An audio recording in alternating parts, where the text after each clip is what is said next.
말씀은 사도행전 26장 4절에서 12절 말씀입니다. 사도행전 26장 4절에서 12절 말씀입니다. 모니터에 있습니다. 우리 같이 한 목소리로 봉독하겠습니다. 시작.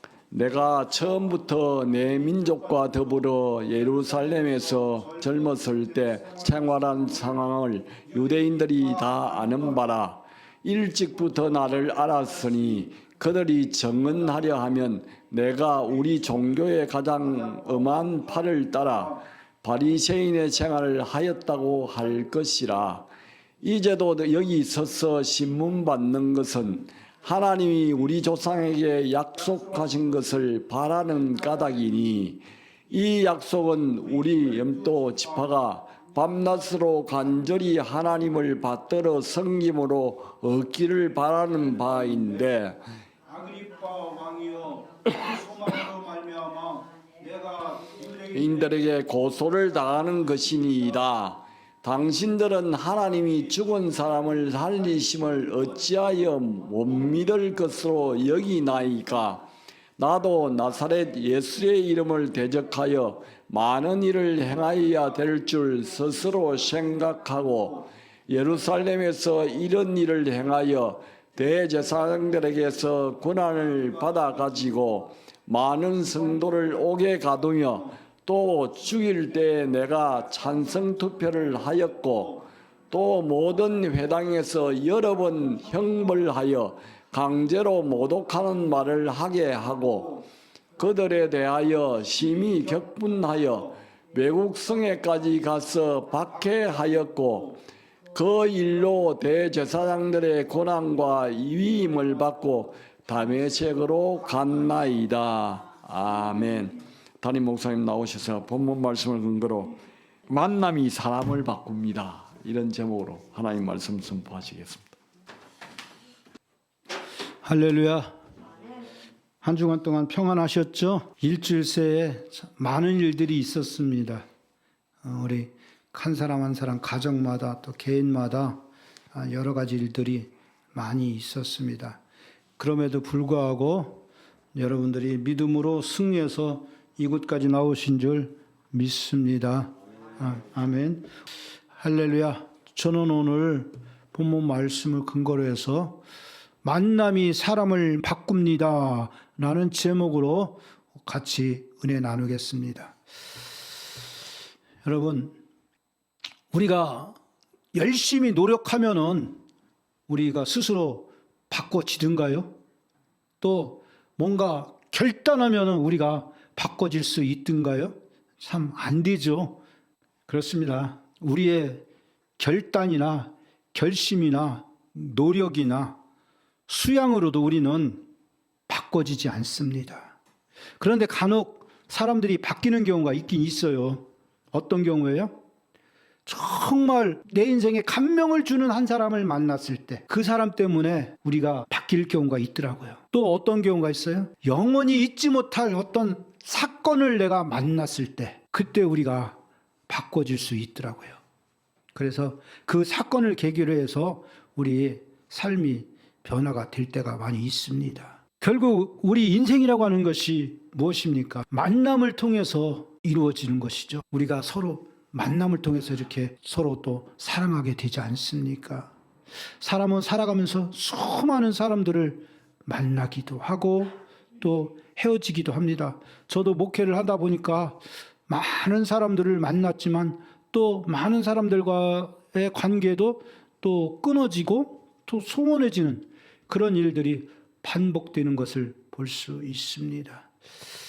그 중에서 그 만남 중에서 가장 중요한 만남이 무엇입니까?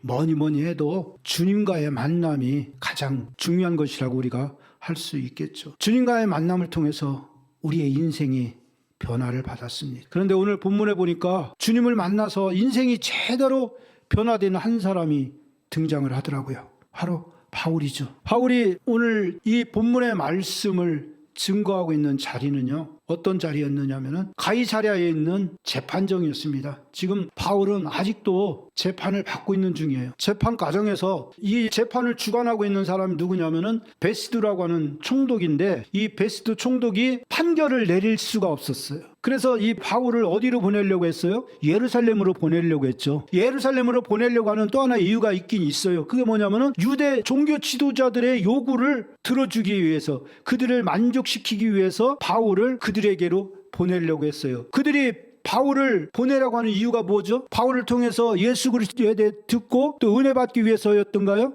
아니죠. 왜 바울을 예루살렘으로 보내라고 했어요? 바울을 잡아서 죽이려고 예루살렘으로 보내라고 했지만 이게 그들의 뜻으로도 아니고 총독의 뜻으로도 아니고 바울은 결국 예루살렘에 가지 않았어요. 그리고 그 재판정에서 뭐라고 그랬어요? 나는 가이사에게 상소합니다 라고 하죠. 그리고 나서 오늘 본문이 시작되는 거예요. 가이사에게 상소를 요구하고 나서 이 총독이 고민에 빠져요. 왜 그러냐면은 황제에게 이 제수를 보내는데 그냥 보낼 수 없잖아요. 이 사람에게 있는 뭔가 제목을 분명히 해서 보내야 되는데, 이 사람은 그때 당시 유대 종교나 이런 것들에 제대로 알지를 못했어요. 온 지 얼마 안 됐잖아요. 그렇기 때문에 유대 종교의 본질이 뭔지, 무엇을 추구하는 건지 도무지 알 수가 없었어요. 그런 상태에서 섣불리 바울에 대한 판결을 내릴 수가 없었어요. 그렇게 고민하고 있던 상황에서 누가 등장하느냐면은 아그리빠 2세라고 하는 왕이 등장을 해요. 이 아그리빠 2세는 아그리빠 1세 왕의 아들이었는데 아그리빠 1세가 죽을 때가 아그리빠 2세가 나이가 17살이었어요. 그렇기 때문에 곧바로 유대 왕으로 오지 못하고 상당 기간을 로마 황실에서 보내게 돼요. 그리고 나서 때가 돼서 아그리빠 2세가 갈릴리와 갈릴리 지역을 관할하는 분봉왕으로서 부임을 하게 된 거예요. 그렇게 부임해서 근무하다가 지금 총독이 바뀌게 되니까, 어쨌든 분봉왕이지만은 황제가 보낸 이 총독을 무시할 수는 없잖아요. 총독하고의 관계가 잘 설정이 돼야지 자기도 통치하기가 쉬우니까 총독을 인사차 찾아온 거예요. 그때 베스도도 아그리빠 왕을 보면서 이 사람에게 한번 바울을 보여주면은 제목에 대해서 정확하게 내가 상소문을 올릴 수가 있겠구나, 그렇게 생각을 한 거예요. 그래서 아그리빠 왕이 재판정에 같이 참석을 한 거예요. 그것이 오늘 말씀이에요. 그렇게 해서 바울이 베스도와 아그리빠 왕이 입회하고 있는 재판정에 불려 나오는 거예요. 그 모습 상상을 해보세요. 지금 그래도 어쨌든 간에 분봉왕이지만 왕이었어요. 그렇기 때문에 왕이 올 때 혼자 오겠냐고요? 혼자 오지 않아요. 먼저 여기 보니까 버니게라고 하는 이름이 나와요. 이 버니게는 아그리빠 2세보다 한 살 적은 여동생이었어요. 여동생을 대동하고 왕을 수행해 귀족들이나 고관들이 같이 오지 않았겠어요? 그리고 또 총독도 자리에 오는데 혼자 왔겠어요? 여러 지휘관들을 데리고 그렇게 아마 그 자리에 왔을 거예요. 그러면 오면서 아그리빠 왕을 따라온 사람들은 무슨 일인가 의아해하는 눈으로 지금 바울을 생각할 수밖에 없어요. 도대체 저 사람이 누구길래 우리 왕까지 참여하는 재판을 하려고 하는가? 사실은 거기서 재판이라고 해봐야 무슨 결론을 내리려고 하는 재판이 아니에요. 결론을 내리려고 하는 재판이 아니라 바울에게서 어떤 제목을 발견하기 위한 자리였어요. 그렇기 때문에 그곳에 온 사람들도 바울에 대해서 집중할 수밖에 없었어요. 그 수많은 사람들이, 그래도 갈릴리 지역에 사는 사람들을 다스리는 위치에 있는 사람들이 쭉 왔기 때문에 상당한 지위가 있었을 거예요. 그렇기 때문에 아무래도 부담이 많이 가는, 쫄릴 수밖에 없는 자리였어요. 많은 사람들이 바울을 앞에 놓고 이제 앉아 있고, 그리고 바울은 쇠사슬에 묶인 채로 피고인석에 서게 되는 거예요. 그럼에도 불구하고 오늘 바울의 모습을 보면은 조금도 위축되거나 주눅들지 않아요. 두려워하지 않아요. 겁내지 않아요. 담대하게 자기가 할 말을 하고 있는 것을 보게 돼요. 도대체 이 바울을 누가 그렇게 만들었을까요? 누가 그렇게 담대하게 만들었을까요? 어떤 능력이 바울을 그렇게 만들었을까요? 궁금하지 않아요? 물론 여러분들은 다 알고 계시지만 이 이야기를 한번 새롭게 보는 입장에서 얘기하는 거예요. 그래서 저는 오늘 바울이 그렇게 주님과의 만남을 통해서 담대하게 되었는데, 그걸 세 가지로 나누어서 같이 한번 알아보려고 합니다. 첫째는 바울은 가장 열심히 있는 사람이었다는 거예요. 4절에 보면은요, 내가 처음부터 내 민족 중에서와 예루살렘에서 지낸 생활은 유대인이 다 아는 바라고 이야기를 해요. 이 바울이 자기를 노출시키고 있는 거예요. 그의 과거는 그를 고발한 사람들, 그리고 그를 신문하고 있는 아그리빠 왕과의 하나의 연결고리가 되는 거예요. 그렇다고 해서 나도 유대인이라고 하는 그것을 내세워서 바울이 유대인이라고 하는 출신을 가지고 무슨 덕을 보려고 하는 것은 아니에요. 바울은 자신이 믿는 예수 그리스도가, 그리고 자신이 전하고 있는 복음이 그들과 전혀 동떨어진 것이 아니라는 것을 증명하기 위해서 자기가 어떤 사람이었는가를 먼저 내세우고 있어요. 바울이 말하고 싶은 것은 이거예요. 나는 당신들과 같은 뿌리에서 자랐습니다. 우리 최정자 성도님이나 이 김용관 목사나 다 같은 한민족 출신입니다. 똑같은 얘기. 또 같은 성경을 읽었어요. 그렇잖아요. 또 같은 하나님을 섬겼잖아요. 그렇기 때문에 내가 지금 전하고 있는 것, 이 예수 그리스도는 그 믿음을 배반한 것이 아니라는 거죠. 오히려 내가 전하는 이 예수 그리스도는 바로 그 믿음의 완성이라고 말하고 싶은 거예요. 5절 같이 보시겠습니다. 한번 읽어볼까요? 내가 우리 종교의 가장 엄격한 팔을 따라 바리새인의 생활을 하였음을 그들이 처음부터 알았으니 만일 증언하려 하면 할 것이니이다. 여기에 중요하게 등장하는 게 뭐냐면 바리새인이라고 하는 단어입니다. 우리는 바리새인이라고 하는 이름이 나오면은 경기를 일으켜요. 나는 바리새인이 아니야. 우리가 조금 뭐 하면은 저 바리새인 같은 놈이라고 그런 얘기 많이 하죠. 그래서 이 바리새인에 대해서 우리가 굉장한 반감을 가지고 있어요. 왜 그래요? 이 바리새인들이 예수님을 가장 많이 대적한 존재였기 때문에 우리 머릿속에는 이 바리새인 하면 떠오르는 것이 위선자, 율법주의자라는 그런 선입견이 남아있어요. 그렇죠? 알만한 사람은 다 알 거예요. 그런데 이걸 우리는 분명히 알아야 돼요. 그 1세기 유대 사회에서 바리새인이 어떤 존재였는지를 우리는 알아야 돼요. 바리새인이라고 하는 존재는 그 사회에서 가장 존경받는 신앙인들이었다는 거예요. 그들은 율법의 한 획도 타협하지 않는 사람들이었어요. 먹는 것도, 입는 것도, 걷는 것도 율법을 기준으로 따지던 사람들이었어요. 이 사람들은 안식일을 지키기 위해서요, 안식일 전날부터 준비를 했어요. 우리 그렇게 하는 사람 있어요? 토요일부터 주일 준비하시는 분 계세요? 근데 목회자는 말고, 목회자는 어쨌든 해야 되는 일이 그거니까. 대부분은 토요일 날 되면은 오늘은 쉬는 날이라 해서 편하게 다 쉬죠. 자기 하고 싶은 거 다 하고 누리고 싶은 거 다 누리죠. 그렇지만 이 바리새인들은요, 금요일 날 낮에부터 이제 안식일이 금요일 저녁부터 토요일 저녁까지가 이 안식일이거든요. 그러면은 금요일 낮에도 정결하게 하는 거예요. 지저분한 거 안 만지는 거예요. 예수님이 왜 양손과 양발에 못이 박혔는지 알아요? 양손은 뭐예요? 범죄하는 것들, 하지 말아야 될 거 하는 거예요. 그 죄의 상징이에요. 양발에 왜 못 박혔는지 알아요? 가지 말아야 될 곳에 지 맘대로 다니니까 그냥 여담이에요. 그렇지만 아무튼 이 사람들은 그렇게 경건한 삶을 살았어요. 11조를 드리기 위해서요, 밭에서 나는 채소 하나하나를 다 계산했대요. 그리고 하루에 3번 기도를 드렸어요. 정해진 시간에 정해진 방향을 향해서 정해진 형식으로 드렸어요. 그런데 이 바울은 그 바리새인 중에서도 가장 엄격한 파에 속했다고 스스로 고백하고 있어요. 그래서 스스로를 나는 바리새인 중에 바리새인이요 라고 고백해요. 빌립보서 3장에서 그는 이렇게 말해요. 율법의 의로는 흠이 없는 자라. 아무도 그의 신앙생활에서 흠을 잡을 수 없었다는 거예요. 그러니 이 율법을 향한 바울의 열심이 어느 정도였는지 여러분 상상이 가십니까? 또 그는 출신부터 남달랐어요. 어린 시절부터 예루살렘에서 가말리엘 문화에서 교육을 받았어요. 가말리엘은 당시 최고의 율법 교사였습니다. 바울은 그 밑에서 율법의 모든 조목조목들을 다 익혔던 거예요. 단순히 율법을 아는 것을 넘어서 율법을 사랑했어요.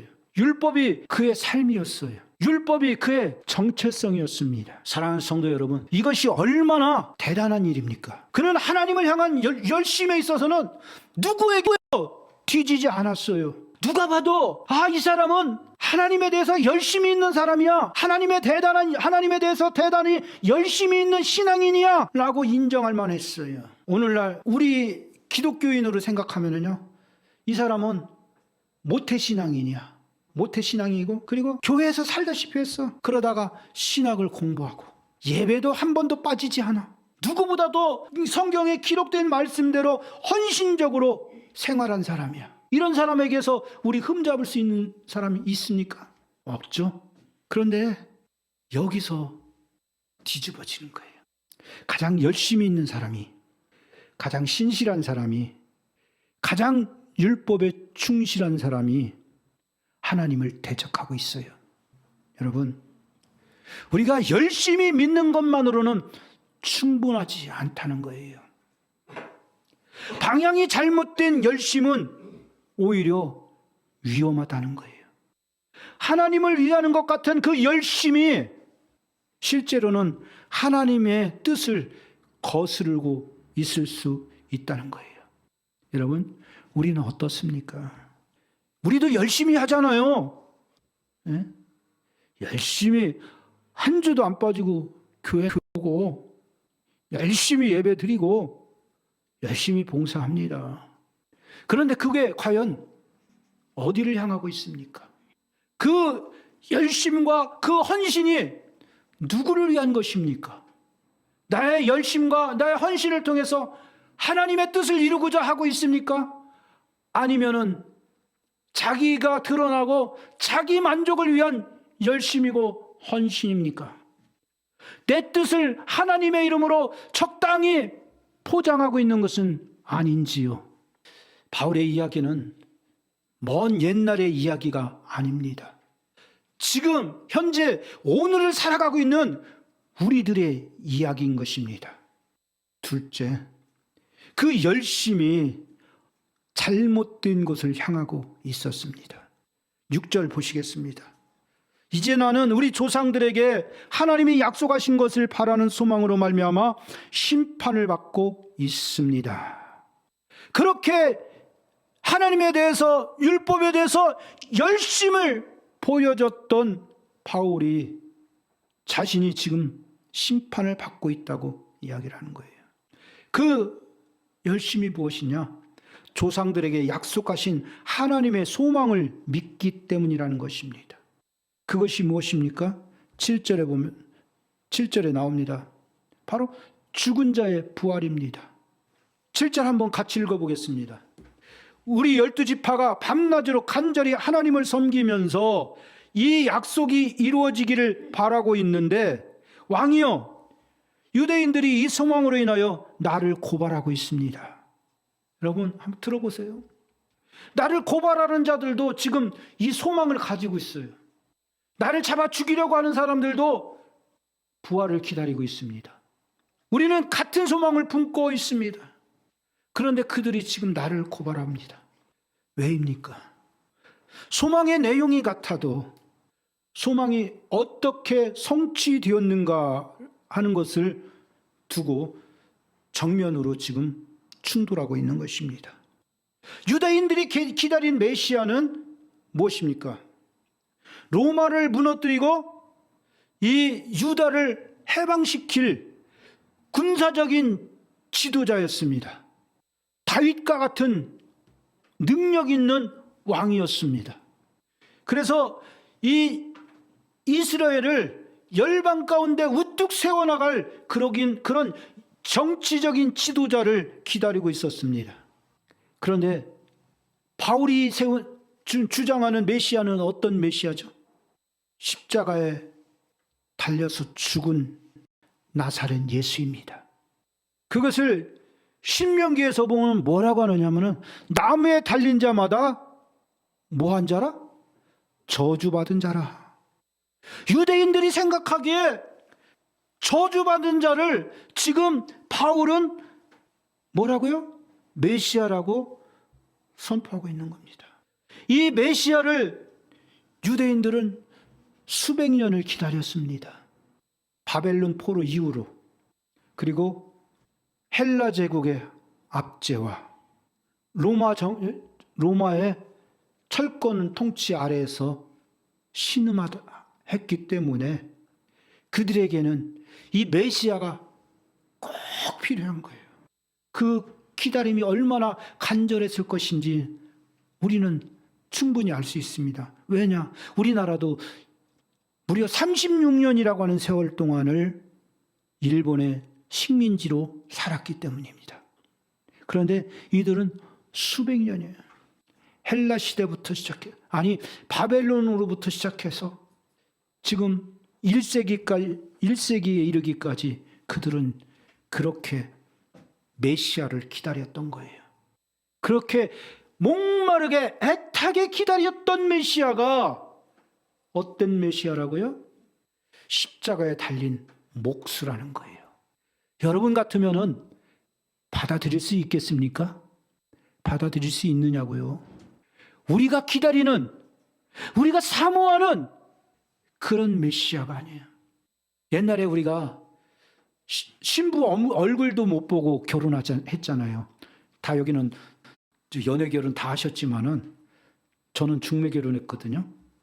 물론 신부 얼굴도 확인하고 서로 마음에 맞아서 했지만은 그 이전에는 그냥 부모가 보고 신부 얼굴도 못 본 채로 결혼식을 올렸잖아요.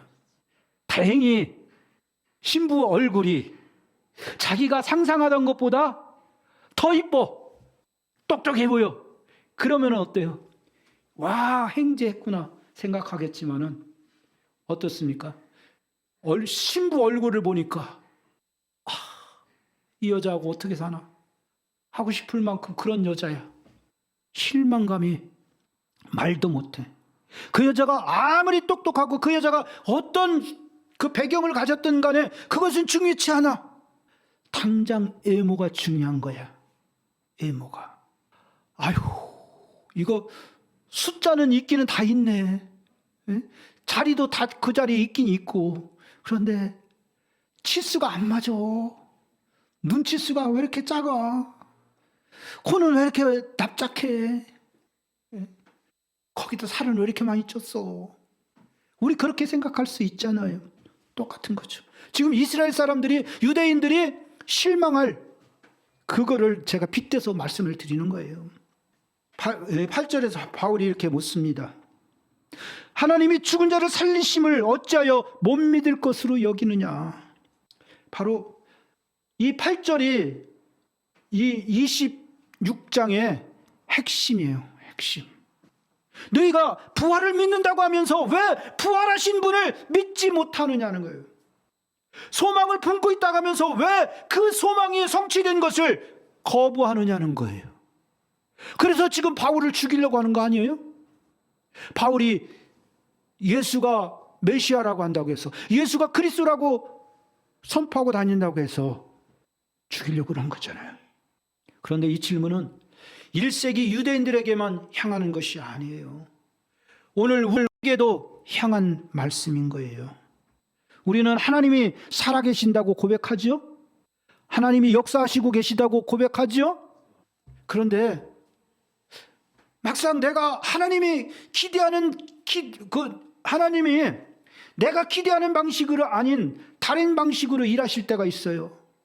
내가 원하는 대로 안 해주시고요. 하나님은 하나님 방식대로 일을 하시거든요. 그때 우리의 신앙이 어때요?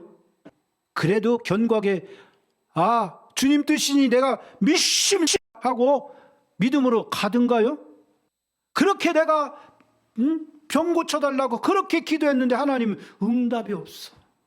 내 병은 그대로야. 내 아들 좋은 자리 취직시켜달라고 그렇게 기도했는데도 하나님은 응답이 없어. 여전히 내 아들은 아직도 취직도 못하고 아르바이트만 하고 다녀. 그러면 우리 신앙이 그래도 흔들리지 않고 견고하게 서 있을 수 있습니까? 우리는 우리가 원하는 것을 하나님을 통해서 얻지 못했을 때 우리 신앙은 흔들립니다. 내가 그린 그림하고 다를 때, 내가 기도한 방향과 다를 때 우리는 받아들이지 못할 때가 너무나 많이 있습니다. 그 이후에도 9절에서 10절, 11절에 이렇게 말합니다.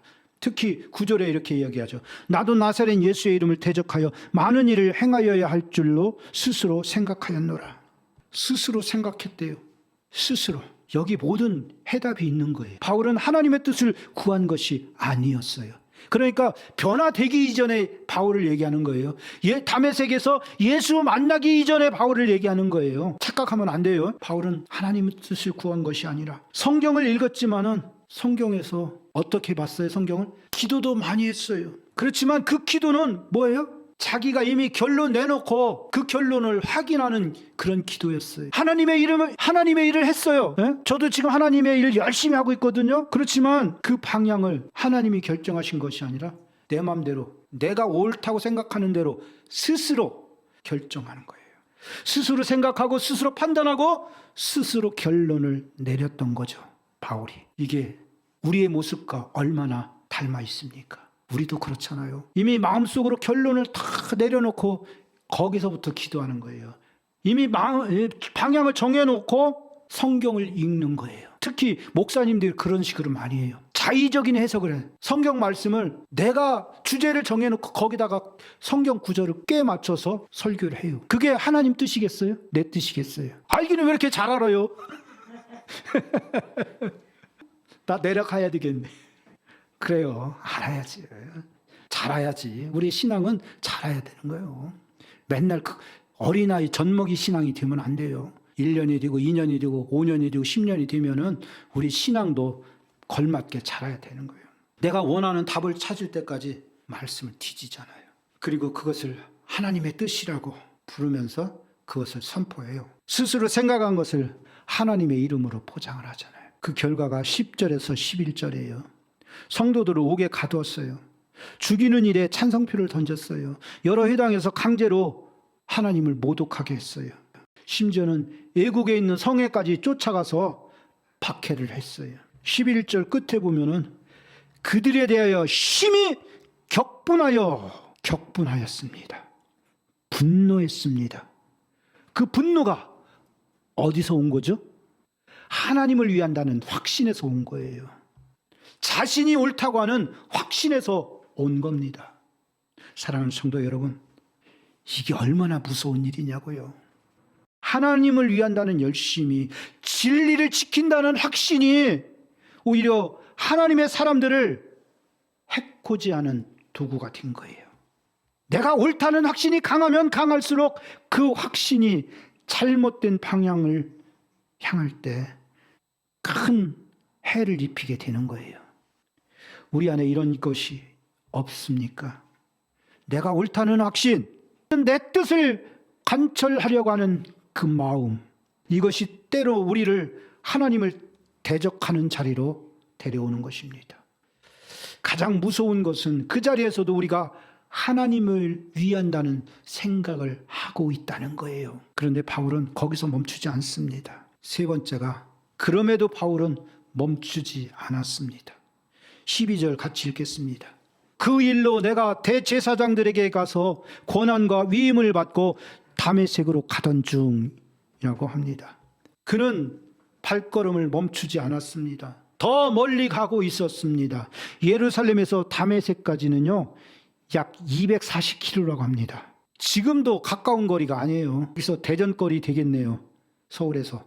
그 거리를 걸어서 닷새 내지는 일주일이 걸리는 그 거리를 열심히 가고 있는 거예요. 무할 욕심에? 하나님을 위한다는 욕심에 기독교인들을 잡아서 감옥에 쳐놓고 그 사람들을 예수 믿는 것을 포기하게 만들려고 그렇게 가고 있는 겁니다. 그 길을 걸어가는 바울의 모습을 한번 생각해 보세요. 얼마나 확신에 차 있었겠는지, 사명감에 불타 있었을 거예요. 그 손에는 대제사장이 준 문서가 들려 있었습니다. 혼자 가는 것이 아니라 사람들을 데리고 갔습니다. 그리고 지금 자기가 하고 있는 이 일이 하나님을 위한 거룩한 사명을 수행하는 일이라고 믿고 있었어요. 그렇기 때문에 누구도 이 바울을 막을 수가 없었습니다. 아무것도 그를 세울 수 없었습니다. 그는 더 멀리, 더 빠르게, 더 강하게 달려가고 있습니다.